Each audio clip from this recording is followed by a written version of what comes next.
গাজীপুরে যৌথ বাহিনীর রাতভর অপারেশন ডেভিল হান্টে আওয়ামী লীগের সাধারণ সম্পাদক ওবায়দুল কাদের আটক হয়েছে। আজ সকালে গণমাধ্যমকে এই তথ্য নিশ্চিত করে পুলিশ সুপার এবং জিএমপি। পালাবো না, কোথায় পালাবো, সেই ওবায়দুল কাদেরের গ্রেপ্তার করা হয়েছে।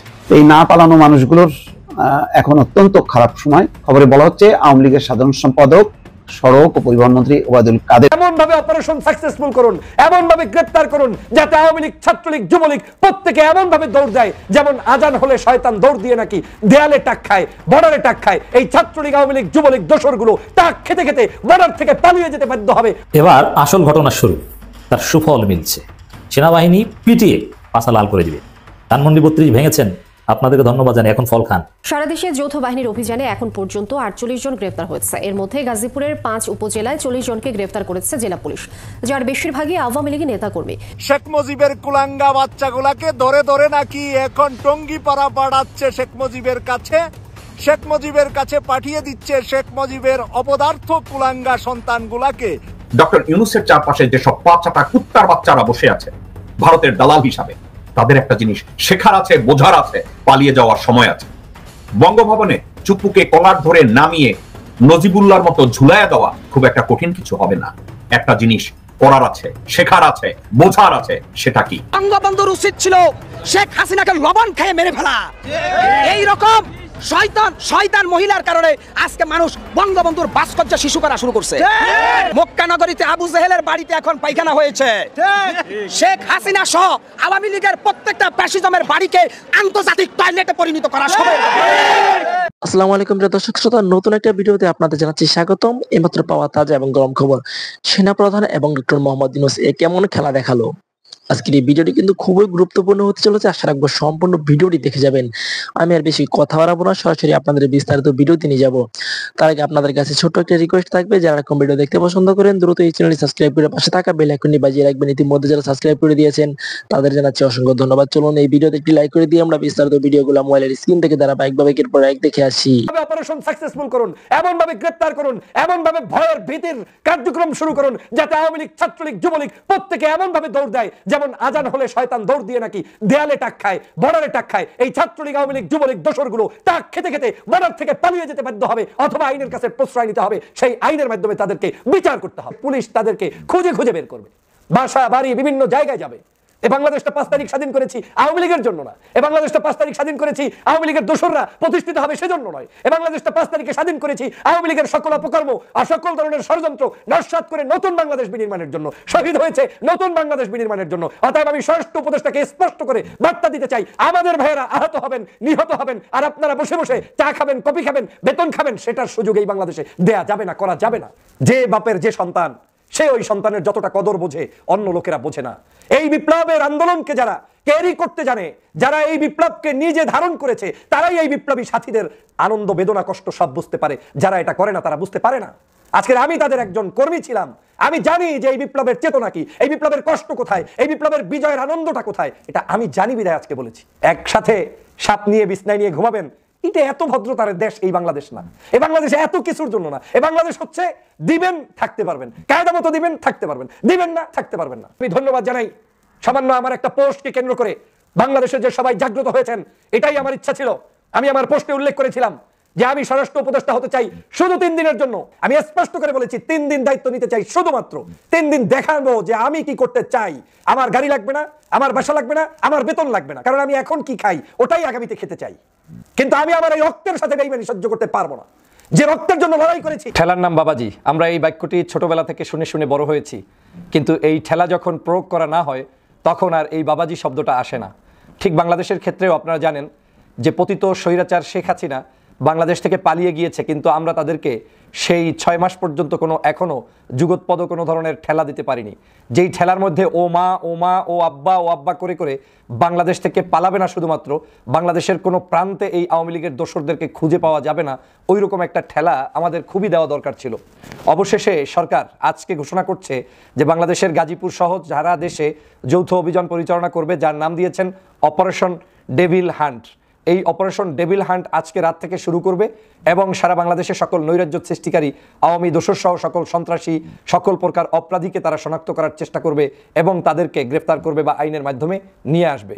বাংলাদেশের প্রিয় জনতা, আপনারা নিশ্চয়ই জানেন যে আপনি যখন কোনো জায়গায় যেখানে মুগুর প্রয়োজন হবে সেখানে মুগুর না দিয়ে আপনি যদি জায়নামাজ বিছিয়ে দেন তাহলে সেটা কখনোই শুভকর হবে না।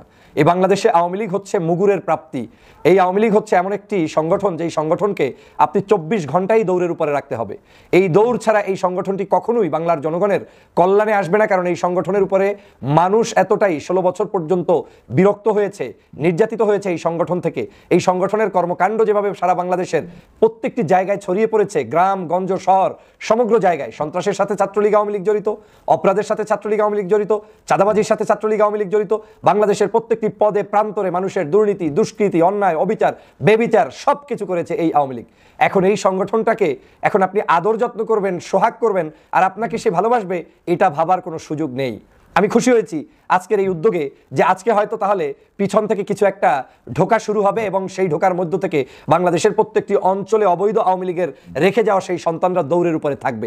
যদি এটা কায়দা মতো একটু দিতে পারেন তাহলে আমার বিশ্বাস যে বাংলাদেশের যে উদ্দেশ্যে 5ই আগস্ট সংগঠিত হয়েছে সেই উদ্দেশ্যটি বাস্তবায়িত হবে। আপনারা জানেন নিরপেক্ষতা কাকে বলে, আইন কাকে বলে। বাংলাদেশে 5 তারিখের আগ পর্যন্ত শেখ হাসিনা সমগ্র বাংলাদেশের জনগণের সাথে যুদ্ধ করেছে। দ্যাট মিনস ওই দিন ডিসাইডেড হয়েছে যে এই দেশে আমাদের বিরুদ্ধের শক্তি হচ্ছে আওয়ামী লীগ, শেখ হাসিনা এবং তার দোসররা। অতএব আমার শত্রুকে তো আমি নিরপেক্ষতার ছুতা দিয়ে, আমার আইনের ছুতা দিয়ে, ভদ্রতার ছুতা দিয়ে তাকে আমি পেলে পুষে দুধ কলা দিয়ে পাশে বসিয়ে রাখবো, সেই সুযোগের নাম বিচার ব্যবস্থা নয়। বিচার ব্যবস্থা সেটাই 5 তারিখ সারা বাংলাদেশের মানুষের উপরে যারা আক্রমণ করেছে, বাংলার মানুষের দায়িত্ব হচ্ছে এখন তাদেরকে বাংলাদেশ থেকে বিতাড়িত করা এবং বিতাড়িত করার মধ্য দিয়ে একটা সুশাসন প্রতিষ্ঠিত করা। আর সেজন্যই 5 তারিখ জনগণ অকুণ্ঠ সমর্থন দিয়ে ডক্টর মোহাম্মদ ইউনূসের এই সরকারকে বসিয়েছে। কিন্তু দুর্ভাগ্য হলেও সত্য, আমরা ভদ্রতা দেখিয়েছি, নম্রতা দেখিয়েছি, ভালোবাসা দেখিয়েছি। 6 মাস পর্যন্ত সরকার হয়তো পলিসি পরিবর্তন করে চেষ্টা করেছে যে এদেশে শেখ হাসিনা পালিয়ে গিয়েছে, কিন্তু সাধারণ যারা আছে তারা হয়তো ভদ্রভাবে বসবাস করবে, দরকার নেই অতটা তাদের উপরে চাপ প্রয়োগ করা। কিন্তু এই চাপ না প্রয়োগ করার কারণে আজকের বাংলাদেশের সমগ্র জায়গায় প্রতিটা মুহূর্ত তারা ষড়যন্ত্র করছে। তারা আপনাকে ঘুমাতে দিবে না। ঢাকার আজকের গাজীপুরের সাবেক মেয়র তিনি বলছেন যে ঢাকা শহরের কাউকে আমরা আর ঘুমাতে দেব না। সেই জাহাঙ্গীরের কত বড় স্পর্ধা। পুলিশের সাবেক আইজিপি আপনার জানেন যে সে কিভাবে বলছে যে বেনজির যে সারা বাংলাদেশে 90% পুলিশ থাকবে আওয়ামী লীগ সংগঠিত হলে তার মিছিলের সামনে। এখান থেকেই প্রতীয়মান হয় তাদের ষড়যন্ত্রের লেভেলটা আজ কোন জায়গায় গিয়ে পৌঁছে যাচ্ছে এবং পৌঁছে গিয়েছে। বন্ধুরা আমার, বঙ্গবন্ধুর উচিত ছিল শেখ হাসিনাকে লবণ খেয়ে মেরে ফেলা। এই রকম শয়তান মহিলার কারণে আজকে মানুষ বঙ্গবন্ধুর ভাস্কর্য শিশু করা শুরু করছে। আমি বলবো মক্কা নগরীতে আবু জেহেলের বাড়িতে এখন পায়খানা হয়েছে। শেখ হাসিনা সহ আওয়ামী লীগের প্রত্যেকটা ফ্যাসিজমের বাড়িকে আন্তর্জাতিক টয়লেটে পরিণত করা হবে। সত্যের পক্ষে জিহাদ করব, অন্যায়ের বিপক্ষে কথা বলবো, প্রয়োজনে ফাঁসির মঞ্চে দাঁড়াবো। এই কথাটা আমি শিখেছি আল্লামা দেলোয়ার হোসেন সাইদির কাছ থেকে। মুসলমান বারবার মরে না, মুসলমান ইমানের সহিত একবারে মরে। অতএব আওয়ামী লীগ বারবার মরবে, ছাত্রলীগ বারবার মরবে, যুবলীগ বারবার মরবে, আর যারা রাসূলের সৈনিক তারা কালেমা তয়বা পড়তে পড়তে একবারে মরবে। আমরা হিন্দুত্ববাদের দালাল নই, আমরা 30 লক্ষ শহীদের উত্তরসূরি। আমরা বঙ্গবন্ধুর পূজারী নই, আমরা লাখো শহীদের ভক্তি এবং বক্তা এবং শ্রদ্ধার আসন নিয়ে বেঁচে আছি। শেখ হাসিনা এই জোর করে বঙ্গবন্ধুকে আমাদেরকে সম্মানের পাত্র বানিয়েছে। আরে ভাই, বঙ্গবন্ধু ফেরেশতা ছিল না। শেখ মুজিবুর রহমান বাংলাদেশে বাকশাল কায়েম করেছে। বঙ্গবন্ধু আল্লাহর ওলি ছিল না, বঙ্গবন্ধুর ভিতরে ক্ষমতার লোভ ছিল। আল্লাহ বলছে লোভে পাপ পাবে মৃত্যু। মাওলানা আব্দুল হামিদ খান ভাসানী ছিলেন বাংলাদেশের মজলুম জনতার নেতা। হোসেন শহীদ সোহরাওয়ার্দী ছিলেন বাংলাদেশের মানুষের নেতা। শেখ হাসিনা সকল নেতার ইতিহাস মুছে শুধু তার বাবার ইতিহাস আমাদেরকে শিখাইছে। শেখ হাসিনা আমাদের কোমলমতি শিক্ষার্থীদেরকে পাঠ্যপুস্তকে শুধু শেখ মুজিবের পূজা অর্চনার ট্রেনিং দিয়েছে, সঠিক ইতিহাস জানতে দেয় নাই। আজকে কেন বঙ্গবন্ধুর 32 আজকে মাটির সাথে মিশেছে? এটা ছিল শিরকের স্থাপনা। ধানমন্ডির 32 নাম্বার কি আল্লাহর ঘর ছিল নাকি? না। খালেদা জিয়াকে ক্যান্টনমেন্টের বাড়ির থেকে হাসিনা চোখের পানি দিয়ে স্যাংদোলা করে উৎখাত করেছিল। তখন কি মজা লেগেছে আওয়ামী লীগ? আমরা ভুলে যাই নাই। খালেদা জিয়ার বাসার সামনে 14টা বালির ট্রাক দিয়ে খালেদাকে অবরুদ্ধ করে রেখেছে। এদেশের মানুষ ভুলে যায় নাই খালেদা জিয়ার বাসায় বিদ্যুতের লাইন কেটে দিয়ে, পানির লাইন কেটে দিয়ে, গ্যাসের লাইন কেটে দিয়ে একটা 3 বারের প্রধানমন্ত্রীকে এক ধরনের জিম্মি করে অন্ধকারে রেখেছে। আমরা ভুলে যাই নাই নৌ পরিবহন মন্ত্রী শাহজাহান খান খালেদা জিয়াকে সরাসরি হত্যার আমার হুমকি দিয়েছে। ইতিহাস কখনো মিথ্যা প্রমাণ হবে না। শেখ হাসিনা সিলেটের ইলিয়াস আলীকে মেরে যমুনা নদীতে ভাসিয়ে দিয়েছে। ইতিহাস কখনো মিথ্যা প্রমাণ হবে না। শেখ হাসিনা 15 বছরে এই বাংলাদেশে 5 লক্ষের উপরে মানুষ হত্যা করেছে। এরপরে শেখ হাসিনা এদেশের মানুষের কাছে ভুল স্বীকার করে নাই। সে দিল্লিতে বসে বসে নরেন্দ্র মোদীর কোলে বসে বসে আমাদেরকে এখনো দেখেন আমার হুমকি দিচ্ছে। যার জ্বলন্ত আগুনে সারা বাংলাদেশের ছাত্র জনতার হৃদয় রক্তক্ষরণ হওয়ার কারণে 32 নম্বরকে মাটির সাথে ধুলে মিশিয়ে দিয়েছে। আজকে যারা বলছেন আমাদেরকে দেখে নেবেন, আল্লাহ ছাড় দে, কাউকে ছেড়ে দে না। আপনারা আমাদেরকে দেখে নেওয়ার আগে আপনাদের আমসালা আগামী দিনে পুরোটাই গুটিয়ে যাবে। আর একটি কথা বলবো, সব সময় বলে, টাইটানিক জাহাজ আটলান্টিক মহাসাগরে ডুবেছে, আর শেখ হাসিনার নৌকা ছাত্র জনতার রক্তের সাগরে ডুবেছে। এই নৌকা কিয়ামত পর্যন্ত আর জেগে উঠবে না। সাধারণ বিপ্লবী জনতাকে বলবো, ভয় পাবেন না। দেলোয়ার হোসেন সাইদির ভবিষ্যৎবাণী আস্তে আস্তে মিলে গেছে। আওয়ামী লীগের শাস্তি কেবল শুরু হয়েছে, এখনো শেষ হয় নাই। ইতিমধ্যে হাসিনার ক্যান্সার ধরা পড়েছে। শেখ হাসিনা এখন ক্যান্সারে আক্রান্ত হয়েছে। শেখ হাসিনার মৃত্যু এত সহজে হবে না। শেখ হাসিনার মাংস পচে গলে মাটিতে খসে পড়বে, এরপরে হাসিনা ফেরাউনের মতো শয়তান হয়ে মরে যাবে। শেখ হাসিনার মৃত্যু স্বাভাবিক মৃত্যু হবে না দেখে হাসিনা এখনো বেঁচে আছে। সারা দেশে যৌথ বাহিনীর অভিযানে এখন পর্যন্ত 48 জন গ্রেফতার হয়েছে। এর মধ্যে গাজীপুরের 5 উপজেলায় 40 জনকে গ্রেফতার করেছে জেলা পুলিশ, যার বেশিরভাগই আওয়ামী লীগের নেতাকর্মী। শুক্রবার রাতে ছাত্রদের উপর হামলা পরিপ্রেক্ষিতে শনিবার থেকে গাজীপুর সহ সারা দেশে বিশেষ অভিযান অপারেশন ডেভিল হান্ট শুরু হয়েছে। এছাড়া 3 জেলায় আরও 8 জন গ্রেফতার হয়েছে। শনিবার সন্ধ্যা থেকে অভিযান শুরু হয়। ইতিমধ্যে গাজীপুর জেলার প্রশাসক কার্যালয়ের সামনে চেকপোস্ট বসিয়েছে সেনাবাহিনী। মোটরসাইকেল সহ সড়কে চলাচল করা বিভিন্ন গাড়ি থামিয়ে তল্লাশি চালাচ্ছেন সেনা সদস্যরা। এছাড়া সাদা পোশাকেও আইন শৃঙ্খলা বাহিনীর সদস্যরা অপরাধীদের ধরতে অভিযান শুরু করেছে। রাত 9টার দিকে আওয়ামী লীগ নেতা ও সাবেক মুক্তিযুদ্ধ বিষয়ক মন্ত্রী আকম মোজাম্মেল হকের বাড়িতে গেছে র্যাব। সেখানে কয়েকজনকে জিজ্ঞাসাবাদ করা হয়েছে। এদিকে চট্টগ্রামে সিটি কর্পোরেশনের সর্বোচ্চ ওয়ার্ড কাউন্সিলর রেখা আলম চৌধুরীকে গ্রেফতার করেছে পুলিশ। এদিকে সিরাজগঞ্জের উল্লাপাড়া উপজেলা পরিষদের সাবেক চেয়ারম্যান সেলিনা মির্জা মুক্তিকে ঢাকায় গ্রেফতার করেছে র্যাব। এছাড়া নোয়াখালীর হাতিয়ার যৌথ বাহিনীর অভিযানে 6 জন গ্রেফতার হয়েছে। শেরপুরের ঝিনাইগাতি থেকে পুলিশের নিয়মিত অভিযানে আটক হয়েছে আরও 2 জন।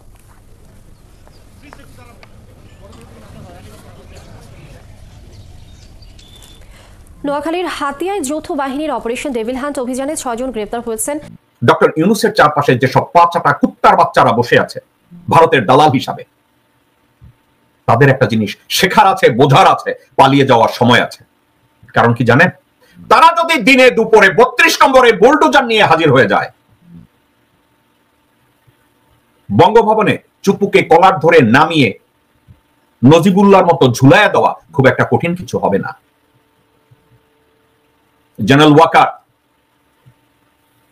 যেসব লোকজনদেরকে আপনি বসিয়ে রেখেছেন চারিদিকে, তাদেরকে এখানে সেখানে ধরে ঝুলিয়ে দেওয়া খুব একটা কঠিন কিছু হবে না। একটা জিনিস করার আছে, শেখার আছে, বোঝার আছে। সেটা কি? এই দেশটাকে রক্ষা করার জন্য জেনারেল ওয়াকার এবং আপনার 2 কলিগ নৌবাহিনীর প্রধান এবং বিমান বাহিনীর প্রধান আপনারা একটা কাজ করতে পারেন। এই ধ্বংসযজ্ঞ থেকে বাংলাদেশকে বাঁচাতে পারেন। বাংলাদেশে সঠিক একটা ট্রান্সফরমেশন আপনারা আনতে পারেন। আপনি যদি অন্য 2 বাহিনীর প্রধানকে নিয়ে ডক্টর মোহাম্মদ ইউনূসের সামনে গিয়ে বলেন যে স্যার, আপনাকে আমরা পূর্ণ স্বাধীনতা দিলাম, তার কাছে 200 জনের একটা লিস্ট দিয়ে বলেন, অথবা ওনাকে বলেন ওনার রিসোর্স থেকে উনি যেন সম্পূর্ণ উপদেষ্টাদেরকে ফায়ার করে নতুন উপদেষ্টাদেরকে নিয়োগ দেয়, যারা ওনাকে কমপ্লিট সহযোগিতা করবে। জেনারেল ওয়াকার, হাফিজকে ওখান থেকে সরিয়ে দেন, লেফটেন্যান্ট জেনারেল হাফিজ প্রতিরক্ষা উপদেষ্টার পদ থেকে তাকে সরিয়ে দেন। জেনারেল ফেরদৌসকে ওখান থেকে সরিয়ে দেন। ডিজিএফআই ডিজি জেনারেল জাহাঙ্গীরকে ওখান থেকে সরিয়ে দেন। ডক্টর মোহাম্মদ ইউনূসকে ইন্টেলিজেন্স ব্রিফিং দেওয়া শুরু করেন। আপনি রাষ্ট্রীয় কাজে কোথাও নিজেকে এত পণ্ডিত মনে করে সামনে যেন না। আপনার অবস্থা আমি ভালো দেখি না। নজিবুল্লাহর কথা মনে আছে? মনে রেখে আপনার মতো লোককে নজিবুল্লাহ বানাতে দেশের মানুষ 2 সরকার উপদেষ্টা এবং সচিবদের গাড়ি বিলাস নিয়ে একটা দুর্দান্ত রিপোর্ট করেছে সমকাল। চমৎকার রিপোর্ট, খুবই বিস্তারিত। অতটা বিস্তারিত বলার কিছু নেই, কিছু কথা ওখান থেকে একটু পড়ে দিতে চাই, আসলে একটু পড়তেই চাই। আমরা অনেকে রিপোর্টটা হয়তো দেখিনি, একটু দেখার সাথে কিছু অপিনিয়ন, যেহেতু ইটস মাই টেক। আমরা একটু প্রথম উপদেষ্টাদের ক্ষেত্রে যদি দেখি, 8 জন উপদেষ্টা একটাও গাড়ি ব্যবহার করছে না, আর বাকিরা সবাই একাধিক গাড়ি ব্যবহার করছেন।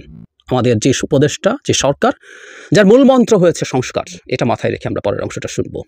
জনাব বশিরউদ্দিন সরকারি কোনো গাড়িতে চড়েন না, উনি ব্যক্তিগত গাড়িতে চড়েন, আর তিনি ছাড়া আরও 7 জন, মোট 8 জন একটা গাড়ি ব্যবহার করেন, আর বাকি সবাই 22 জনের মধ্যে, তার মানে বেশিরভাগ, মোর দ্যান 2/3 বা অ্যারাউন্ড 2/3 একাধিক গাড়ি ব্যবহার করেন।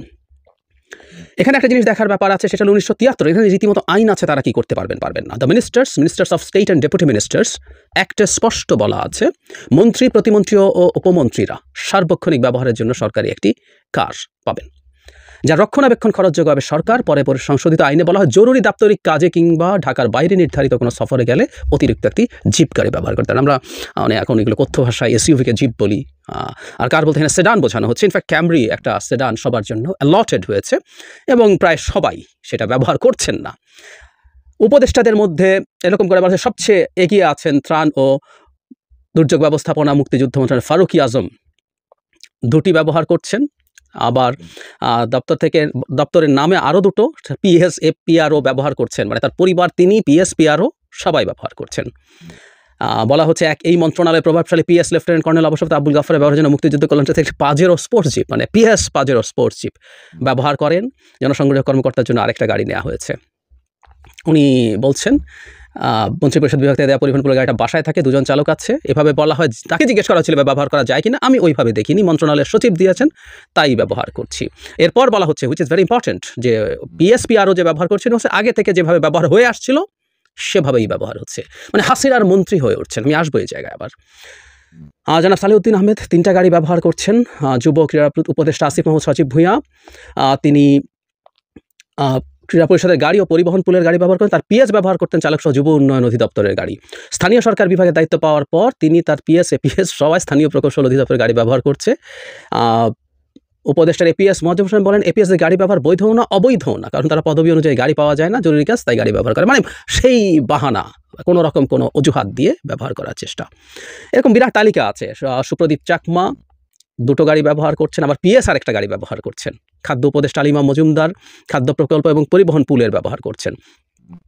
বাসায় একটা এদিকে। তাকে জিজ্ঞেস করা আলিমা মজুমদারকে বত্তায় হচ্ছে কিনা, তিনি প্রশ্ন বলেন, দীর্ঘকাল থেকে এটা হচ্ছে। এরকম করে বিরাট তালিকা আছে। একটা গাড়ি স্বাস্থ্য উপদেষ্টা নূরজাহান বেগম ব্যবহার করছেন। আমার মনে হয় যেখানে তালিকা দেওয়া উচিত ছিল যে কোন 7 জন, আরেকজন তো আকিজ সাহেব, বশিরউদ্দিন আকিজ, যিনি গাড়ি নেননি, কোন 7 জন একটা গাড়ি, আমি এখানে একজনকে পেলাম স্বাস্থ্য উপদেষ্টা, বাকি কারা কারা একটা গাড়ি ব্যবহার করছেন, এবং একটা গাড়ি ব্যবহার করলেও সেটা সরকারের বরাদ্দ দেওয়া সেডানটা কিনা, নাকি তারা প্রত্যেকে SUV ব্যবহার করছেন, সেটা একটু জানা দরকার। এখানে একটা ইন্টারেস্টিং সাবহেডিং হচ্ছে, উপদেষ্টাদের বাড়তি গাড়ি দেন সচিবরা। আওয়ামী লীগের অনেক মন্ত্রী প্রতিমন্ত্রীর নামে বরাদ্দ ছিল 3 থেকে 4টি গাড়ি। এগুলো হওয়ার পর যেটা হয়েছে, সংশ্লিষ্ট সচিবরা সেসব গাড়ি নেওয়ার ব্যাপারে উৎসাহ যোগান। সচিবদের এমন প্রস্তাবে রাজি হয় অনেক উপদেষ্টা এখন বাড়তি গাড়ি ব্যবহার করছেন। মানে আমাদের উপদেষ্টারা কি শিশু? সচিব এসে বললেন, ফুসলে দিলেন, তারা ব্যবহার করতে শুরু করলেন। ভয়ঙ্কর। আমি এই কথাটা একটু সচিবদের গাড়ি বিলাস প্রসঙ্গে একটু পরে আসছি। মানে এই সরকারটা সংস্কার কথাটাকে সামনে দিয়ে দায়িত্বে এসছে, ক্ষমতায় এসছে। সেই সরকারটা যখন শেখ হাসিনার সময়ের মন্ত্রীরা এটা করতেন বলে উপদেষ্টারা যুক্তি হাজির করেন এইভাবে গাড়ি ব্যবহার করার ক্ষেত্রে, তখন এই সংস্কার টংস্কার সবগুলো বাকওয়াজ মনে হয়, খুবই মনে হয়। তাদের ভিন্ন একটা জায়গা দেখানো দরকার ছিল। আওয়ামী লীগের মন্ত্রীরা বিভৎস সব কাণ্ড করেছেন এবং আমরা বিশ্বাস করি আমাদের উপদেষ্টারা মোটেও সেটা করছেন না, সেই পথে তারা নেই। তাদের ইনএফিশিয়েন্সি নিয়ে আমাদের প্রশ্ন আছে, কিন্তু এরকম র্যাম্প্যান্ট করাপশনের মধ্যে কেউ ঢুকেছেন আমি বিশ্বাস করি না। কিন্তু এই যে গাড়ির ব্যাপারটা, এই জিনিসটাতে তারা একটা নজির সৃষ্টি করতে পারতেন যে তারা এটা করছেন না, কিন্তু না, তারা একই পথে হাঁটছেন। ওই সুবিধাগুলো পেতে থাকলে চাইতেই হয়, মানে তারা এগুলোকে করাপশন মনে করছেন, এগুলো আগে হতো। তো শেখ হাসিনার সময় মন্ত্রীরা তো আগে ঘুষটুসও খেতেন, তাহলে সেটাও কি জায়েজ? কারণ নিয়ম ভেঙে যখন, এটা যেখানে আইনে বলা আছে সেখানে নিয়ম ভেঙে যখন এটা করা হচ্ছে, এটাও একরকম করাপশন। এটা লোকজন জানলেও এটা করাপশন, এটা দীর্ঘদিন থেকে হয়ে আসলেও এটা করাপশন, এটা দুর্নীতি, এটা তাদের বুঝতে হবে। তাদের মতো মানুষদের আমরা, এই সরকার অন্তত বুঝবে, আমরা সেটা ভেবেছি।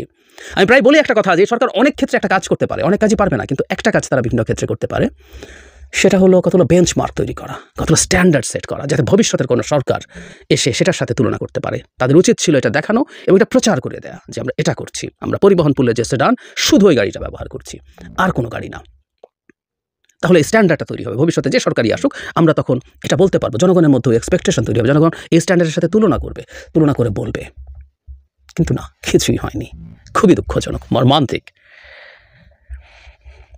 একই দিন সমকাল সচিবরাও গাড়ি বিলাসী। মানে খুব ইন্টারেস্টিং ব্যাপার হচ্ছে, মানে সচিবদের গাড়ি নিয়ে মন্ত্রীদের ক্ষেত্রে একটা আইন আছে, সচিবদের নাকি কোনো নিয়ম নীতিই নাই, তারা যা ইচ্ছা তা করতে পারেন। এবং এই দেশটা তো তাদের তালুক, বাপের তালুক বলে না সেরকম। আমি সময় বলি শেখ হাসিনা বাপের তালুকও মনে করতেন না। শেখ হাসিনারা তো খুবই এক্সটেন্ডেড সহযোগী এরা ছিলেন। এরা বাপের তালুকে এভাবে লুটপাট করে না, বাপের তালুকে রয়ে শোয়ে রাখে মানুষ। মানে এখানে কোনো আইনই নাই এবং এক একজন সচিব 3 থেকে 4টি গাড়ি হাতে রাখছেন। 2014 সালে আমি একটু পড়ি, সুদমুক্ত গাড়ির ঋণ সুবিধা চালুর পর সচিবদের সরকারি যানবাহন অধিদপ্তরের গাড়ি ব্যবহারের সুযোগ বন্ধ হয়ে যায়।